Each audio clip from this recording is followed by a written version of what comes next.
Welcome to the Scientific Curve, a conceptual learning platform. आज की इस वीडियो लेक्चर में हम डिस्कस करेंगे सेल वॉल के हवाले से। हम डिस्कस करेंगे कि सेल वॉल की स्ट्रक्चर क्या है, किन कंपोनेंट से मिलकर सेल वॉल बना है, यानी कि कंपोजिशन को डिस्कस करेंगे और इसकी क्या फंक्शन है किसी भी सेल में। हम सेल वॉल की तीनों अहम चीज़ों को डिस्कस करेंगे, स्ट्रक्चर को भी डिस्कस करेंगे, कंपोजिशन को भी डिस्कस करेंगे और फंक्शन को भी डिस्कस करेंगे। इस स्लाइड में हम देखते हैं कि सेल वॉल क्या है। अगर हम इन दो वर्ड्स को ही यहाँ पे डिफरेंशिएट करें तो हमारे लिए सेल वॉल को समझना और भी आसान होगा। सेल हमने कहा कि एक बेसिक स्ट्रक्चर और फंक्शन यूनिट ऑफ लाइफ है, और वॉल को हमने कहा कि कोई भी दीवार, ठीक है ना, कोई भी हार्ड रिजिड चीज़। तो इससे हम अंदाज़ा ये लगा सकते हैं कि सेल का कोई ऐसा कंपोनेंट जो बहुत रिजिड हो, एक वॉल की तरह हो, उसको प्रोटेक्शन भी दे और एक वॉल की तरह रिजिड भी हो, उसको हम सेल वॉल कहेंगे। ये तो हमने जो निकाला था इसकी मैनी इसके वर्ड से ही। अब देखते हैं कि सेल वॉल होता क्या है। बेसिकली सेल वॉल एक नॉन लिविंग पार्ट है, याद रखें। ये वाहिद सेल का पार्ट है जो नॉन लिविंग है। बाकी तमाम जो हमारे पास प्लाज्मा मेम्ब्रेन, इनर ऑर्गेनेलिस, तमाम चीज़ें हमारे पास लिविंग पार्ट है। इसको सिक्रीट करता है हमारे पास प्रोटोप्लाज्म। प्रोटोप्लाज्म याद रखें living part of the cell होता है। जो भी लिविंग पार्ट है, प्लाज्मा मेम्ब्रेन है, कोई ऑर्गेनेली है, यानी कि सिंपल आप ये कह सकते हैं कि जो प्लाज्मा मेम्ब्रेन है, इससे इनर जितने भी हमारे पास कंपोनेंट है सेल के, वो तमाम हमारे पास प्रोटोप्लाज्म में आ जाएंगे। तो सेल वॉल बेसिकली एक नॉन लिविंग पार्ट है जिसको सिक्रीट करता है प्रोटोप्लाज्म। और ये अब याद रखें कि सेल वॉल हमारे पास आउटर मोस्ट कवरिंग है। जिस भी सेल में ये पाया जाएगा, चाहे वो सेल प्लांट का हो, फंजाई का हो या बैक्टीरिया का हो, वो हमारे पास हमेशा outer to the plasma membrane होगा, यानी कि आउटर मोस्ट होगा। और याद रखें कि एनिमल जो सेल है उसमें हमारे पास सेल वॉल पाया नहीं जाता है। इसकी अहम एक ये खुसूसियत है कि ये फुली परमिएबल है। जितने भी हमारे पास मटेरियल्स आएंगे उनको ये विदाउट एनी पूछताछ या उनको इन एंड आउट करेगा। तो ये एक इसकी आप कह सकते हैं कि एक फंक्शन टाइप है, ठीक है ना, जो इसमें जो किसी भी तरह का बैरियर नहीं बनाता है, जो आने वाले जो भी हमारे पास मटेरियल है उनको फ्रीली इन एंड आउट कर देता है। जो हमारे पास प्लांट सेल वॉल है वो कंपोस्ट होता है सेल्यूलोज से मेनली, यानी कि जो मेजर कंपोनेंट है हमारे पास प्लांट सेल वॉल का, वो हमारे पास सेल्यूलोज होता है। सेल्यूलोज मेजर कंपोनेंट है जिससे मिलकर सेल वॉल बनता है। जबकि हमारे पास फंजाई की जो सेल वॉल है वो काइटिन से मिलकर बनती है, और हमारे पास जो बैक्टीरिया है इसकी जो सेल वॉल है वो पेप्टिडोग्लाइकन से मिलकर बनती है। याद रखिए कि ये तीनों चीज़ें कार्बोहाइड्रेट से, ठीक है ना, कार्बोहाइड्रेट है, पॉलीकार्बोहाइड्रेट से। अब हम देखते हैं इस स्लाइड में स्ट्रक्चर के हवाले से कि हमारे पास जो सेल वॉल है इसकी स्ट्रक्चर क्या है। सेल वॉल की स्ट्रक्चर को समझने के लिए हमने सेल वॉल को 3 लेयर्स में डिवाइड किया। बेसिकली ये होते ही 3 लेयर्स में। एक हमारे पास प्राइमरी सेल वॉल होता है, दूसरा सेकेंडरी सेल वॉल होता है, और फिर हमारे पास मिडल लेमेला आ जाता है। इस स्ट्रक्चर से हम इन तीनों जो लेयर से इनको समझने की कोशिश करते हैं। जो हमारे पास सेल वॉल की जो हमारे पास आप कह सकते हैं लेयर है, इनको हम समझने की कोशिश करते हैं। देखें, ये हमारे पास एक सेल है, ठीक है ना, आप कह सकते हैं कि प्लांट सेल है, ठीक है। ये जो हमारे पास ये जो लेयर नज़र आ रही है आपको, ये जो लेयर येलो कलर में, ये हमारे पास प्लाज्मा मेम्ब्रेन है, यानी कि सेल मेम्ब्रेन है सिंपली, ठीक है ना। इससे जो आउटर है, आप याद रखें हमने बताया था कि सेल वॉल प्लाज्मा मेम्ब्रेन से आउटर होगा। इससे जो आउटर कंपोनेंट्स है ये, ठीक है ना, यहाँ से यहाँ तक, ये हमारे पास सेल वॉल में आ जाएंगे। इससे जो पहला आउटर कंपोनेंट है पर्पल कलर का, ये हमारे पास थोड़ा रिजिड है, तो ये हमारे पास सेकेंडरी सेल वॉल आएगा। याद रखें कि प्लाज्मा मेम्ब्रेन के बाद ही हमारे पास सेकेंडरी सेल वॉल आता है। और इससे जो हमारे पास आउटर जो कि अबिट थिक है, ठीक है ना, सेकेंडरी सेल वॉल से कम है लेकिन थोड़ा सा थिक है, ये हमारे पास प्राइमरी सेल वॉल है।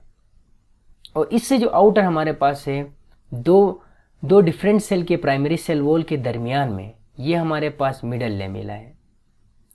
यहाँ पे एक चीज़ मैं आप लोगों को क्लियर करता चलूँ कि जो सेकेंडरी सेल वॉल है ये कुछ प्लांट्स में होगा और कुछ प्लांट्स के सेल में नहीं होगा।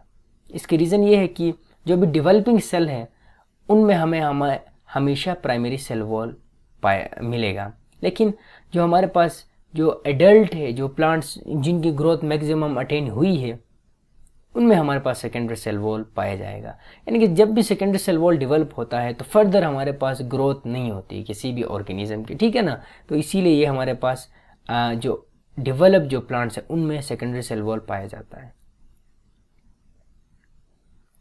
इस स्ट्रक्चर में हम थोड़ा और इसको क्लेरिफाई करते हैं, थोड़ा और जूम इन करिए इस स्ट्रक्चर को देखते हैं, ठीक है ना, सेल वॉल के स्ट्रक्चर को। याद रखिए कि मैंने बताया था कि कुछ प्लांट्स में हमारे पास सेकेंडरी सेल वॉल हमें नहीं मिलेगा, और ये हमने एक ऐसी एग्जांपल ली है जिसमें हमारे पास सेकेंडरी सेल वॉल एब्सेंट है, ठीक है ना। ये कोई डेवलपिंग प्लांट है, डेवलपिंग प्लांट के एक सेल के हमने सेल वॉल को डिस्कस कर रहे हैं फिलहाल। तो आप याद रखिए कि प्लाज्मा मेम्ब्रेन जो हमारे पास है, इससे आउटर हमारे पास सेल वॉल शुरू होता है। तो हमने कहा था कि प्लाज्मा मेम्ब्रेन से आउटर सेकेंडरी सेल वॉल होगा, लेकिन हमने ये बताया कि इसमें हमारे पास सेकेंडरी सेल वॉल नहीं है, तो हमारे पास डायरेक्ट प्राइमरी सेल वॉल होगा। तो प्राइमरी सेल वॉल के बाद हमारे पास मिडल लेमेला होगा, जो कि दो सेल के प्राइमरी सेल वॉल के दरमियान में होता है, जो एक कनेक्शन दोनों सेल के दरमियान में क्रिएट करता है। याद रखें कि जो हमारे पास प्राइमरी सेल वॉल है ये मेनली कंपोज्ड होता है सेल्यूलोज से, फिर पेक्टिन से और फिर हेमीसेल्यूलोज से, और इनकी जो अरेंजमेंट है वो क्रिस क्रॉस की फॉर्म में होती है। तो ऐसा इनका एक स्ट्रक्चर होता है। जब आप इनको माइक्रोस्कोप से, ठीक है ना, हाई रिजोल्विंग माइक्रोस्कोप से आप इनको देखेंगे तो इस तरह की आपको एक स्ट्रक्चर नज़र आएगी सेल वॉल की। अब हम जो भी हमारे पास लेयर्स है, जो 3 लेयर्स है, इनको 1 बाय 1 डिस्कस करते हैं। सबसे पहले मिडल लेमेला से शुरू करते हैं। मिडल लेमेला क्या है? देखिए, मिडल लेमेला जैसे हमने बताया कि दो सेल के दरमियान में जो हमारे पास दो प्राइमरी सेल वॉल के दरमियान में जो हमारे पास एक लेयर है उसको हमने मिडल लेमेला कहा था। इसके लोकेशन को हमने कहा कि ये दो प्राइमरी सेल वॉल के दरमियान में पाया जाता है। इसकी जो कंपोजिशन हमारे पास है, ये हमारे पास है एक जेली लाइक होती है, जिसमें हमारे पास मैग्नीशियम होता है, कैल्शियम होता है और पेक्टिन पाया जाता है। इसकी सिग्निफिकेंस ये है कि ये दो सेल को होल्ड करके रखता है, ठीक है ना, अटैच करके रखता है, जिससे हमारे पास later on tissue level organization होती है। दो सेल को आप ये याद रखेंगे, ये दो सेल की आपस में कनेक्शन को क्रिएट करता है, उनको होल्ड करके, उनको बाइंड करके रखता है, जिससे लेटर ऑन हमारे पास टिश्यू लेवल की ऑर्गेनाइजेशन होती है। ये थोड़ा सा हमारे पास इंट्रो था हमारे पास मिडल लेमेला का। अब हम बढ़ते हैं प्राइमरी सेल वॉल की तरफ।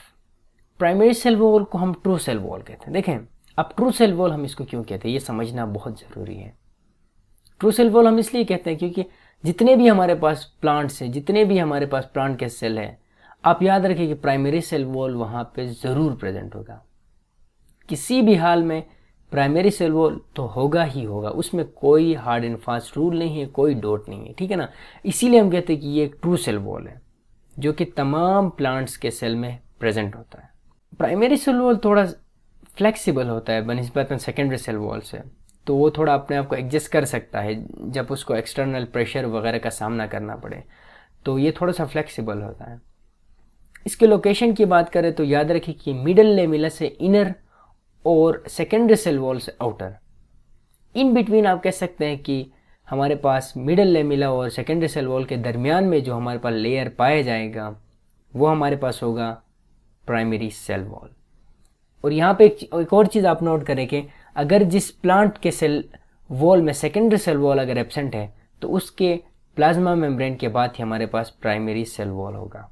इसकी केमिकल कंपोजिशन हमने पिछले जो इसकी स्ट्रक्चर है उसमें डिस्कस किया था कि मेनली ये सेल्यूलोज से मिलकर बनना होता है, और फिर हेमीसेल्यूलोज की कंपोनेंट्स इसमें होते हैं, और फिर हमारे पास पेक्टिन भी पाया जाता है। इसकी इंपॉर्टेंस या इसका फंक्शन या आप कह सकते हैं कि इसकी सिग्निफिकेंस सेल में ये है कि ये सेल को स्ट्रेंथ प्रोवाइड करता है, सेल को एक ढांचा प्रोवाइड करता है, एक स्ट्रक्चर प्रोवाइड करता है, ठीक है ना। अब इस स्लाइड में हम देखते हैं कि सेकेंडरी सेल वॉल की क्या अहमियत है हमारे सेल में, ठीक है ना, यानी कि ठीक है ना, प्लांट के सेल में, क्योंकि लिविंग के सेल में, लिविंग जो हम जो है लिविंग ऑर्गेनिजम्स है, जो एनिमल्स हैं, इनके सेल में तो हमें पता है कि सेल वॉल पाया नहीं जाता है, वरना हम भी प्लांट की तरह ढांचे होते हैं।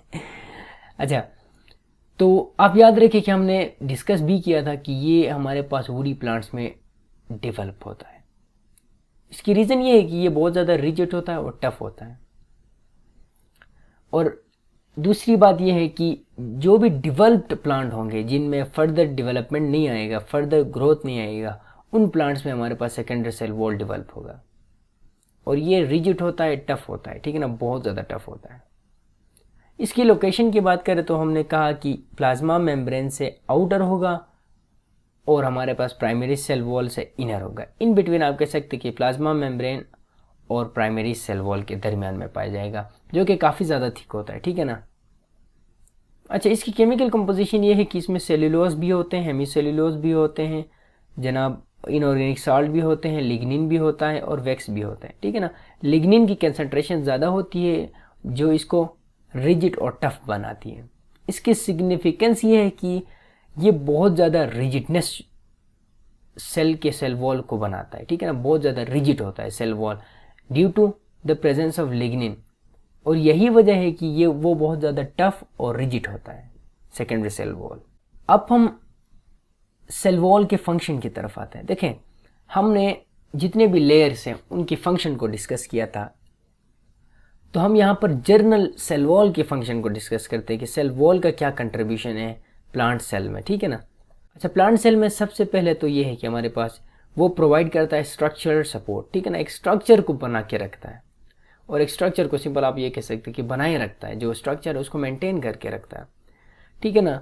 क्योंकि आप देखें कि जब भी वाटर की कंसंट्रेशन कम होती है जो, तो एनिमल सेल हमारे पास फ्लैसिड बनता है, थोड़ा सा श्रिंक कर जाता है, लेकिन प्लांट सेल ऐसा नहीं करता है, ठीक है ना, due to the presence of cell wall. Cell wall की वजह से उसका जो स्ट्रक्चर है, उसका जो ढांचा है, वो उसी तरह का रह जाता है, और ये हमारे पास टर्गोर प्रेशर को मेंटेन करता है। देखिए, टर्गोर प्रेशर जो वैक्यूल में जो वाटर की कंसंट्रेशन की वजह से जो प्रेशर लगता है हमारे पास सेल वॉल पे, उसको हम टर्गोर प्रेशर कहते हैं, और ये जो सेल वॉल है वो मेंटेन करता है इस प्रेशर को। अब देखें, जब भी प्लांट सेल वॉल की सेल पर प्रेशर पड़ता है तो सेल ब्रस्ट नहीं करता है वाटर के हाई प्रेशर की वजह से, रादर वो क्या बनता है, टर्जिड बनता है, बहुत ज़्यादा मजबूत बनता है।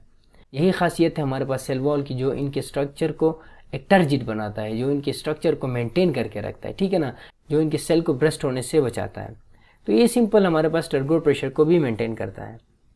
इसके अलावा ऑब्वियस सी बात है, ये आउटर मोस्ट कवरिंग है प्लांट का, तो ये प्रोटेक्शन भी प्रोवाइड करेगा, जो इनर कंपोनेंट्स हैं उनको प्रोटेक्ट करेगा, उनको आउटर जो डेंजर है उनसे बचाए रखेगा, और जो भी मसला मसाइल आएगा खुद उसकी पहली डिफेंस करेगा, ठीक है ना। यानी कि सिंपल एक आप कह सकते हैं कि मैकेनिकल आपको एक वो प्रोटेक्शन दे देता है। तो आज के लेक्चर के लिए इतना ही। Thank you for watching, stay in touch with us, have a nice day.